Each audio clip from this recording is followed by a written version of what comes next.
Que os espíritos influenciam em nós é fato. Se a gente percebe ou não, é que é a diferença. Melhor. A proposta da doutrina espírita é ser uma fé raciocinada, não é uma fé cega. Por isso nós temos que ter o conhecimento básico da doutrina para que a gente possa avaliar e atravessar não só os problemas da vida, como todas as diferenças que existem dentro do Espiritismo. Cada um, através do seu caminho, através de suas escolhas, é que vai ter um destino melhor. Se vocês forem a um centro espírita diferente desse, vocês vão sentir diferenças. Se vocês ouvirem várias palestras sobre o mesmo assunto, vocês vão ver diferenças. Livros psicografados vendem. Então, às vezes, a gente pega um livro, foi psicografado. Não é porque o livro foi psicografado que ele é totalmente de confiança.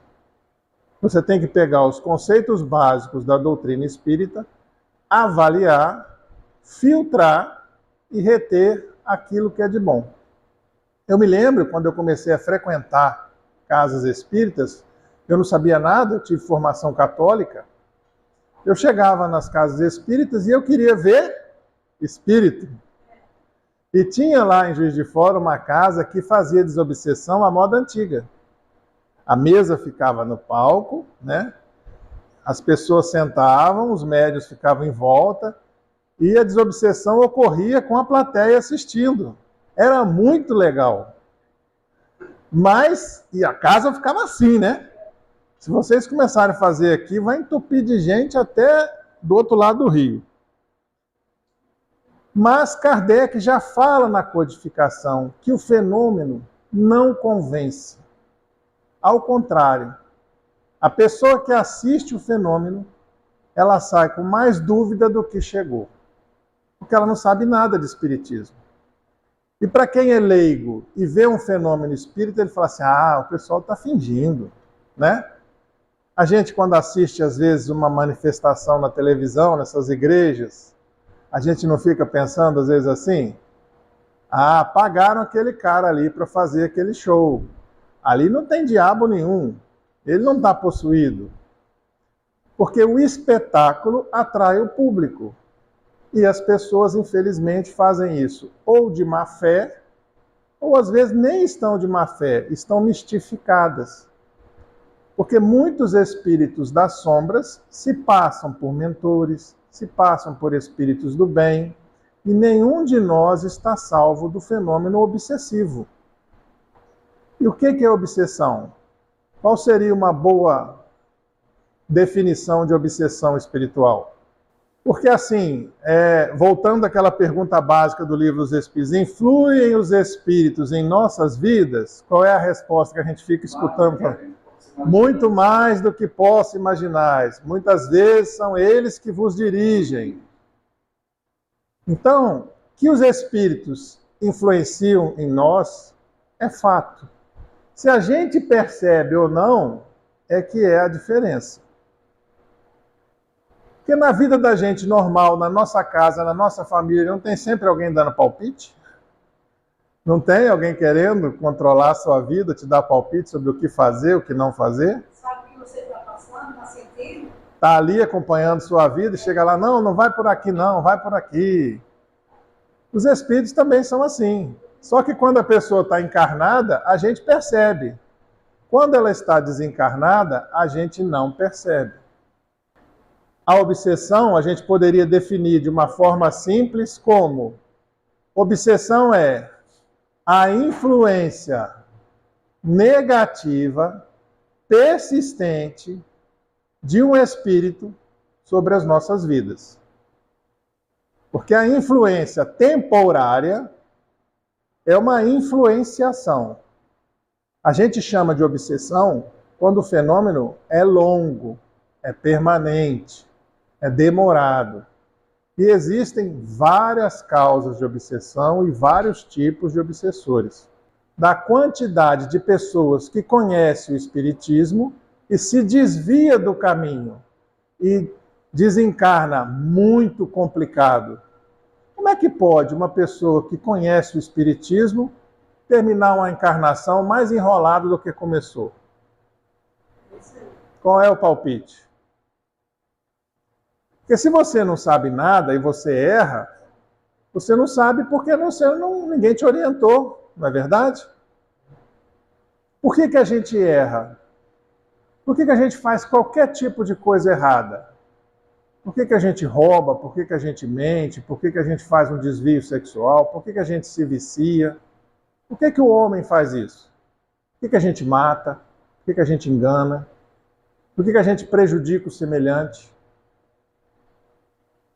Por que vocês acham que a gente faz isso? Nós somos espíritos em desenvolvimento, não somos? Nós fomos criados simples e ignorantes por Deus.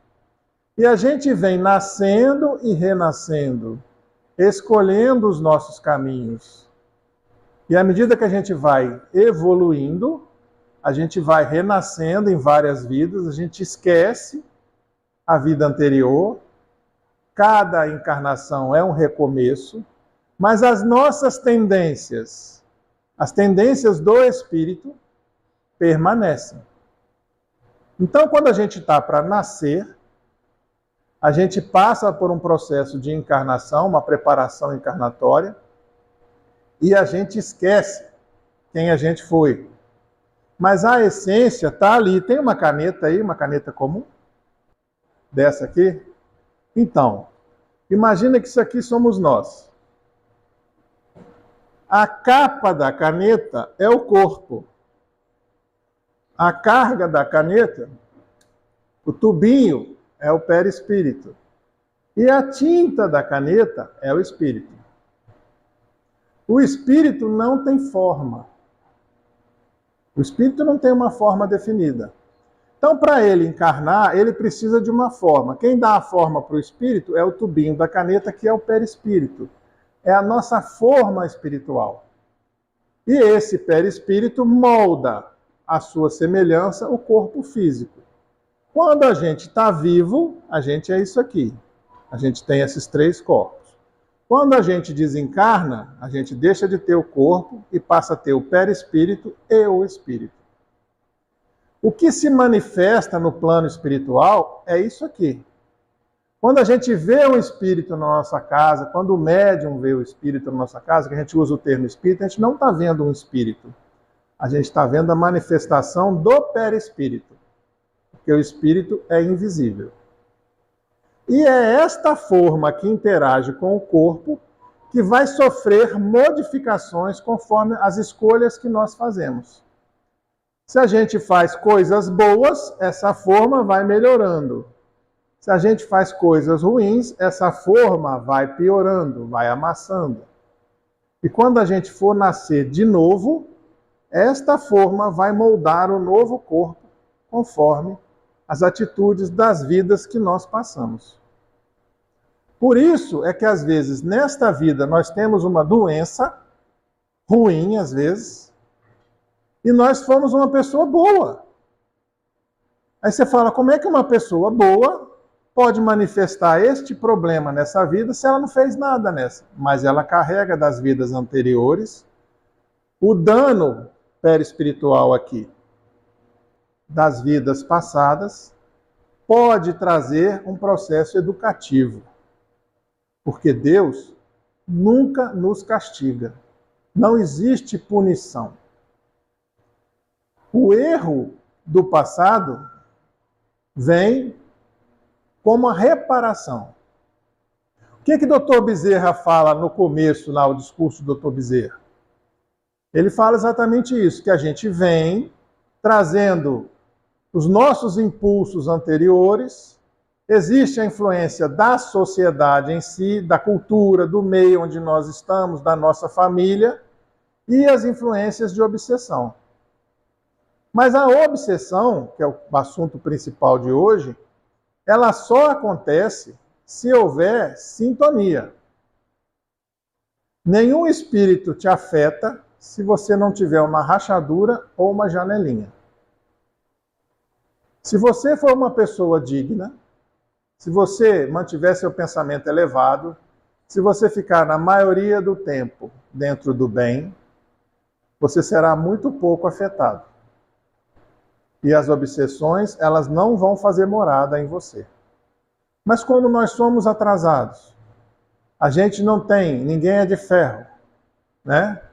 A gente se aborrece, a gente se entristece, a vida nos balança, o próximo nos balança. E parece que eles sabem exatamente acertar a ferida, né? Os pontos fracos, porque o obsessor nos acompanha. Então ele sabe aonde nos acertar, sabe qual é o ponto fraco que nós temos. E quando não consegue nos acertar, o que eles fazem? Acertam alguém que está próximo a gente. Um filho, um marido, a esposa, um amigo. Através dele, você vai ser atingido, porque ele não consegue te atingir. Então a gente não precisa ter medo de obsessão. O maior medo, acho que a gente tem, né, na doutrina espírita, quando a gente começa a conhecer um pouquinho, é dos obsessores, porque a gente passa a saber que eles existem. Passa a saber que a gente teve várias vidas, que a gente não foi boa coisa nas vidas anteriores e que nós temos muito a espiar. Não é assim? Por que a gente vem para o centro espírita? O que trouxe vocês aqui? Por que vocês começaram a frequentar uma casa espírita? Alguém pode me dizer?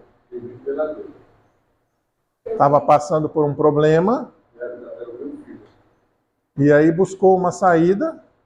Olha, alguém chegou e disse: olha, eu era católico, vá na casa espírita aí,